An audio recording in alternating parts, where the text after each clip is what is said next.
Foundation पे जाता हूं। अदानी जी की शेल कंपनीज हैं,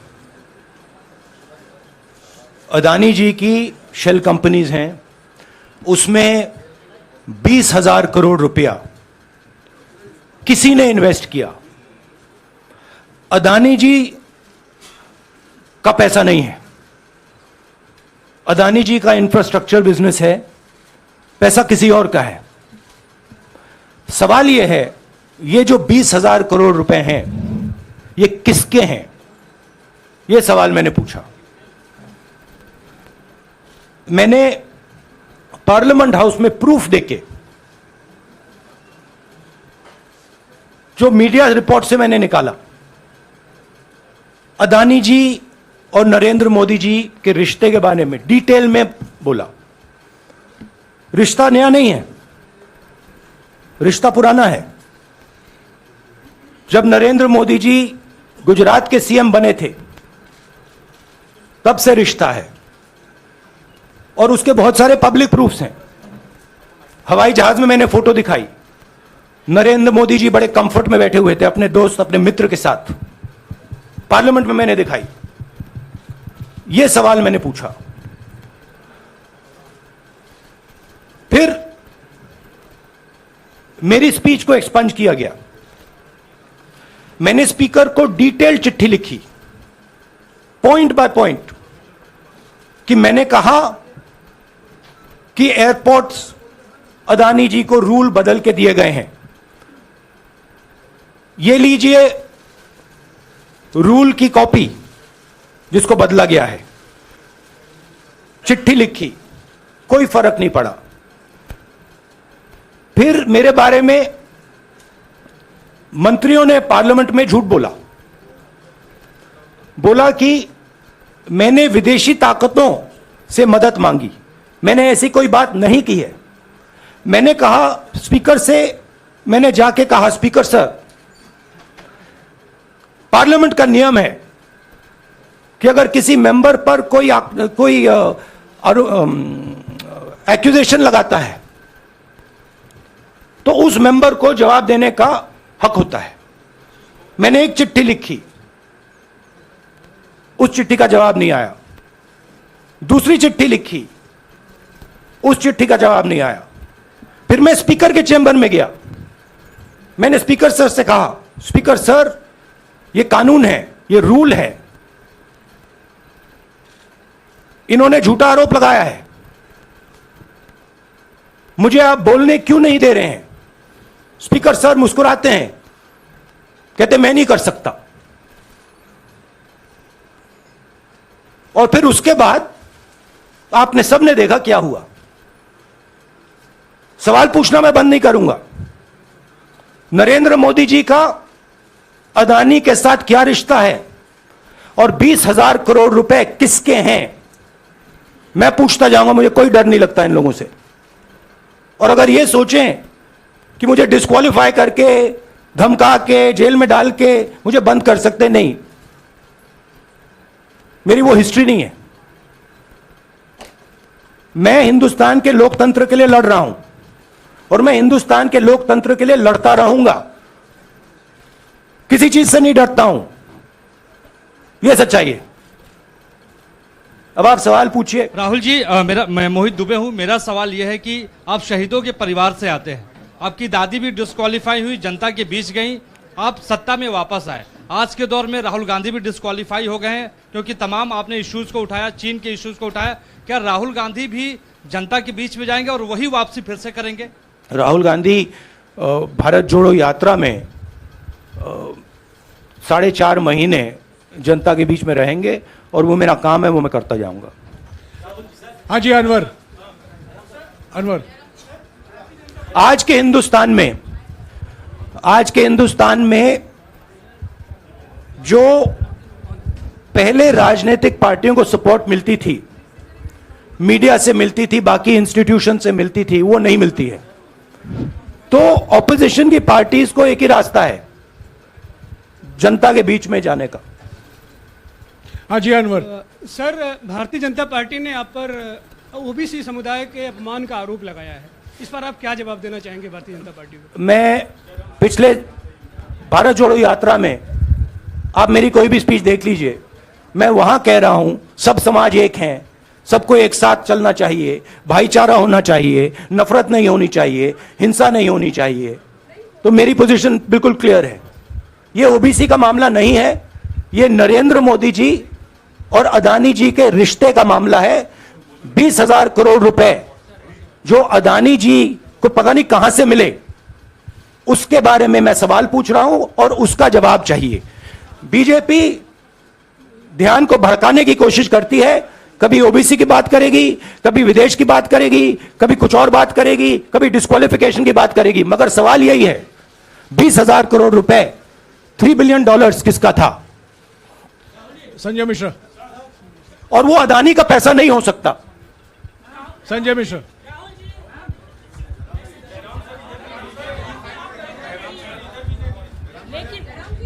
आपने कहा आप डरते नहीं हैं, लेकिन स्टेट के टारगेट पे हैं और स्टेट आपके खिलाफ है, पूरी स्टेट, पूरी मशीनरी आपके खिलाफ है। ऐसे में आपके सामने चैलेंजेस बहुत बड़ा है, तो रास्ता क्या है, रणनीति क्या है? देखिए भैया,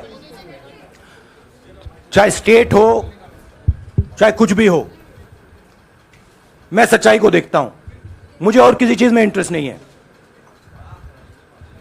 मैं सच्चाई बोलता हूं। राजनीति में यह फैशनेबल बात नहीं है, मगर यह बात मेरे खून में है, मैं और कोई रास्ता निकाल ही नहीं सकता हूं।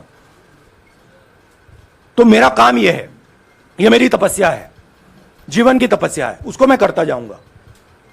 चाहे मुझे डिस्क्वालीफाई करें, मारे पीटे, जेल में डाले, मुझे कोई फर्क नहीं पड़ता, मुझे अपनी तपस्या करनी है।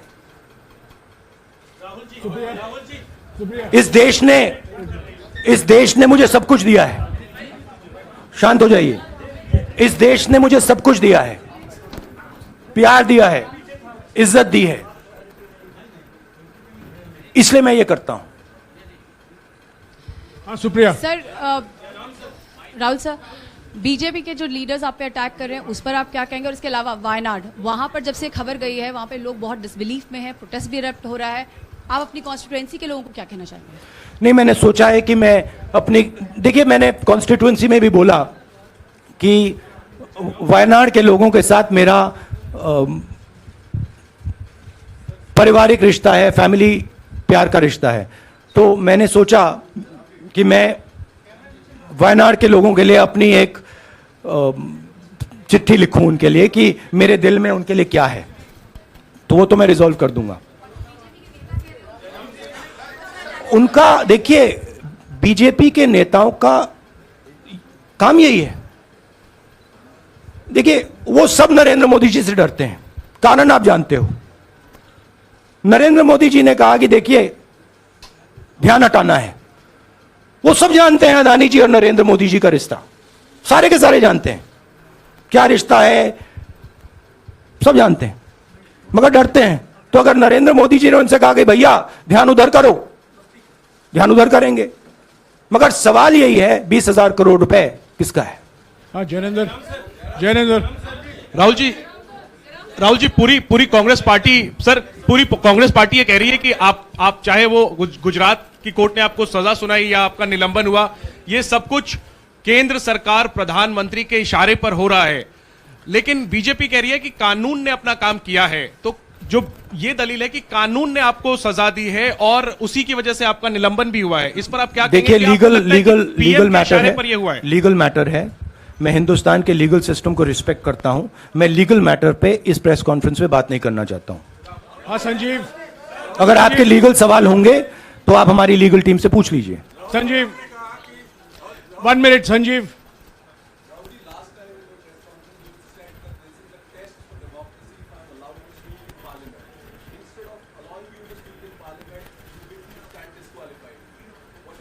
No, look, please understand why I have been disqualified.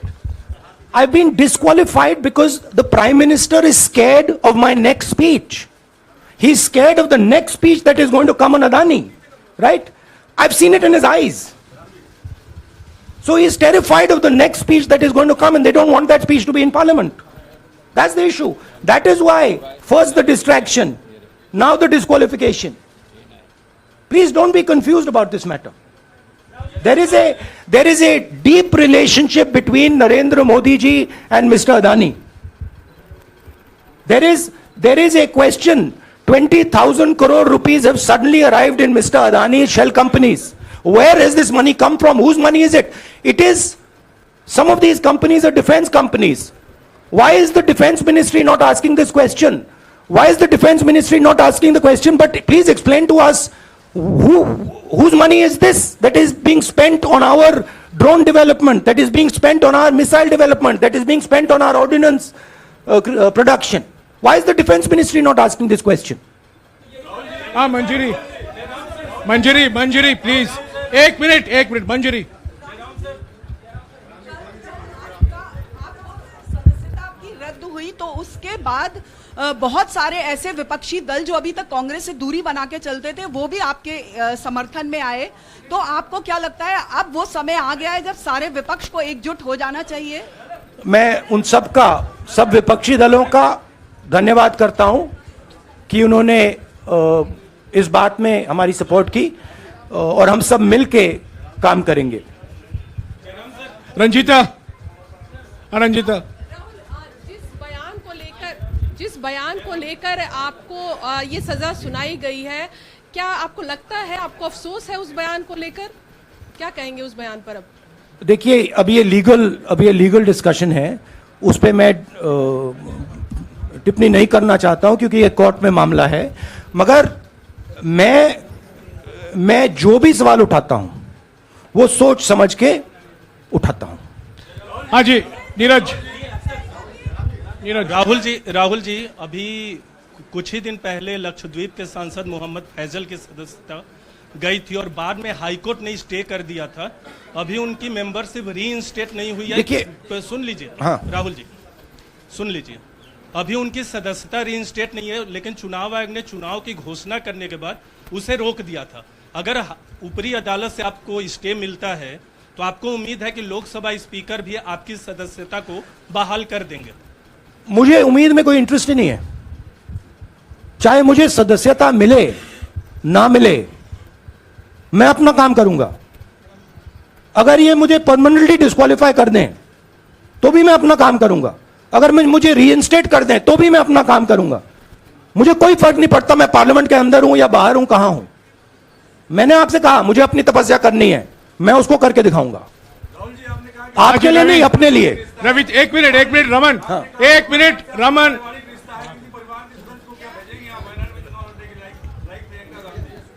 It is not up to me, it is up to Congress president कौन जाएंगे. राहुल जी मेरा सवाल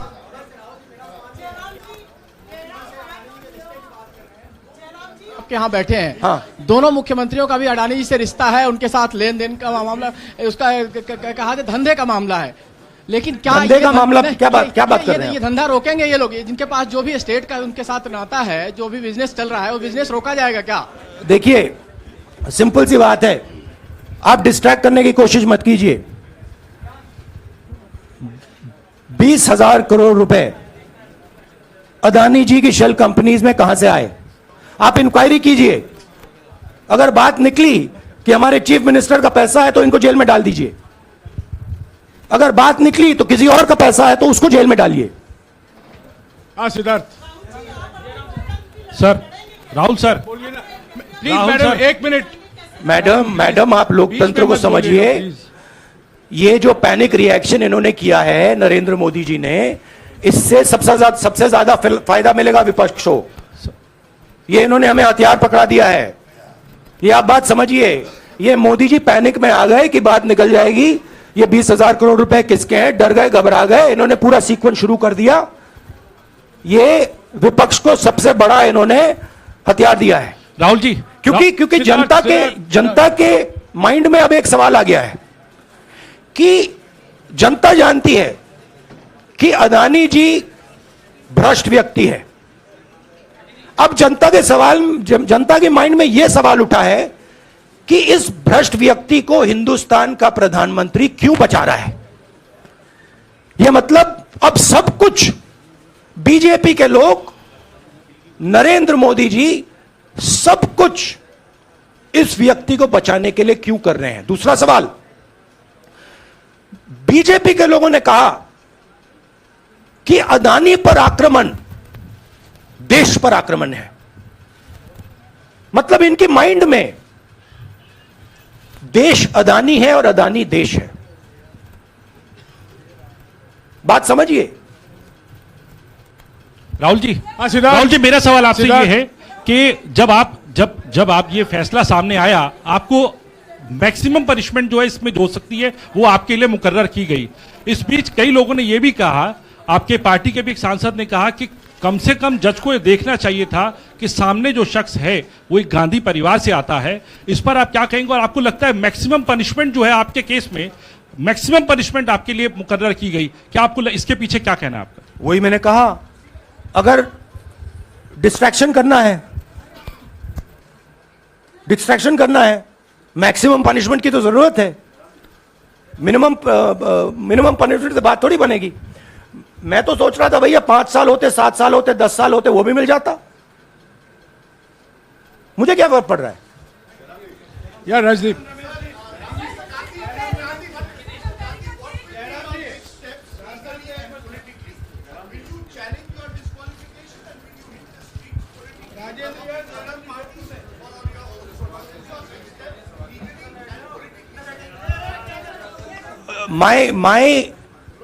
I have only one step, and that step is to fight for the truth in this country and to defend the democratic nature of this country that is under. Please let me finish, Rajdeep. Unless you want to answer it for me. You do that also sometimes. Yeah. So my job, as I see it, is to defend the democratic nature of this country. And I will do whatever I have to do to defend the democratic nature of this country. What does that mean? That means defending the institutions of this country. That means defending the voice of the poor people of this country. That means telling the people of this country the truth about people like Mr. Adani, who are basically exploiting the relationship they have with the Prime Minister. yeah, Pallavi, please 1 second. Let's go. Look, see, these are legal matters. It makes me no difference. I told them, it makes me no difference if I'm disqualified, not qualified, whatever. It makes me no difference. Disqualify me for life. Put me inside jail. I will keep going. I will not stop. Mr. Gandhi, Yeah, Mr. Pallavi. Gandhi, 2 things here. One, are you worried or apprehensive about the political relevance of, say, the opposition and the Congress Do I look party worried to you? post? One. Second, Do I look worried to you? I'm excited. I'm happy that these people have given me the best gift they could give me. And second, Mr. Gandhi, is that BJP's reaction since yesterday is that if you hadn't torn the ordinance then perhaps you wouldn't be facing the law today. Your response to that? My response to that is that when somebody is guilty of something, they want to distract everybody's attention. Right? If you catch a thief, the first thing he says is, I didn't do it. The second thing he says, look there, look there, look there, look there. Right? That's what the BJP is doing. We have caught 20,000 crore rupees entering Mr. Adani's companies. Nobody knows whose money that is. That money cannot be Mr. Adani's money. He does not generate this type of money. So that money has come from someone. All this, OBC, disqualification, anti-national, all this is to distract from the panic that the Prime Minister is feeling. That his relationship with Mr. Adani is going to be exposed. Let me tell you, that relationship is going to be exposed. Nobody is going to stop that. It is going to happen. Because the opposition is going to press this thing until we find the answer. हाँ रवि, सिसोदिया जी को दे दो. राहुल जी जो judgement आया उसको लेकर BJP ने उसको किया है कि आपने ओबीसी का अपमान किया. पूरे देश में प्रेस कॉन्फ्रेंस करने की तैयारी कर रहे हैं कि आपने ओबीसी का अपमान किया था. भैया देखिए, पहला आपका अटेम्प्ट वहां से आया, दूसरा आपका अटेम्प्ट यहां से आया, तीसरा आपका अटेम्प्ट यहां से आया. आप इतनी डायरेक्टली बीजेपी के लिए क्यों काम कर रहे हो? थोड़ी डिस्कशन से करो यार, थोड़ा घूम घाम के पूछो. क्या आपको ऑर्डर दिया है क्या? देखो मुस्कुरा रहे हैं। घूम घाम मैं आपको उदाहरण देता हूं, आप थोड़ा घूम घाम के निकाल नुकुल के बोलो। देखो ऐसे बोलो पहले, राहुल जी, हाँ, तो please if you want to work for the BJP, then bring a BJP flag symbol here and put it on your chest. Then I'll answer you the same way I answer them. Don't pretend to be a pressman. Vikrant, Rahul ji, हवा निकल गई। Rahul ji, BJP के लोग बार बार ये बात कहते हैं कि आपने जब विदेश में जाके भाषण दिया तो उन्होंने कहा माफी मांग लेते, अभी कहा कि कोर्ट में आपसे कहा गया माफी मांग लेते। तो जब ये लोग कहते हैं राहुल गांधी माफी मांग लेते, तो राहुल गांधी क्या सोचते हैं? राहुल गांधी सोचता है मेरा नाम सावरकर नहीं है, मेरा नाम गांधी है। गांधी किसी से माफी नहीं मांगता। और मैंने कहा पार्लियामेंट हाउस में, कहा कि भैया मुझे बोलने दीजिए ना, एक बार तो बोलने दीजिए। 2 बार चिट्ठी लिखी, तीसरी बार मैं पर्सनली स्पीकर से जाके कहता हूं, स्पीकर सर प्लीज, आप डेमोक्रेसी के लोकतंत्र के आप प्रोटेक्टर हैं, मुझे बोलने दीजिए। मुस्कुरा के कहते हैं भैया मैं तो नहीं कर सकता। आप नहीं कर सकते तो कौन कर सकता है? शायद मुझे जाके मोदी जी से पूछना पड़े, वो तो करने नहीं देंगे। तो मेरा जो पॉइंट है, इस देश में लोकतंत्र खत्म हो गया है। इस देश के लोग जो इनके दिल में है, हमारे दिल में है, बोल नहीं सकते हैं। इस देश के इंस्टीट्यूशन पर आक्रमण हो रहा है। और उस आक्रमण का मैकेनिज्म क्या है? उस आक्रमण का मैकेनिज्म नरेंद्र मोदी जी और अदानी जी का रिश्ता है, वो फाउंडेशन है। मैं नरेंद्र मोदी जी पर सवाल नहीं पूछ रहा हूं, मैं अदानी जी पर सवाल पूछ रहा हूं। बीजेपी अदानी जी को क्यों प्रोटेक्ट कर रही है? आप नरेंद्र मोदी जी को प्रोटेक्ट कीजिए। मैं अदानी जी पे पूछ रहा हूं, आप अदानी जी को क्यों प्रोटेक्ट कर रहे हो? आप इसलिए अदानी जी को प्रोटेक्ट कर रहे हो क्योंकि आप ही अदानी हो।